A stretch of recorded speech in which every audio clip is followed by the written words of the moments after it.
এই ফ্রাইডে ইভিনিংয়ে চলে গেছিলাম পার্ক স্ট্রিট ট্যাভার্নে, যা হলো ট্রিঙ্কাসের একটি থিম রেস্টুরেন্ট।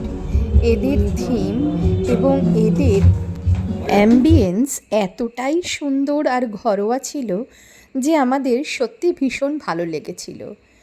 বাঙালি গান, পুরনো নস্টালজিক বাংলা গান এবং ব্যান্ডের গান শুনতে শুনতে সত্যিই যেন সেই সময়ে চলে যাচ্ছিলাম।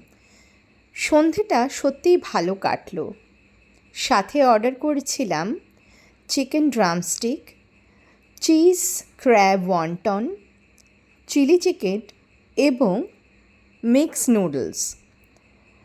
সত্যি খাবার ছিল অত্যন্ত সুন্দর, দুর্দান্ত। এছাড়া যারা গান গাইছিলেন তাদের গান শুনতে শুনতে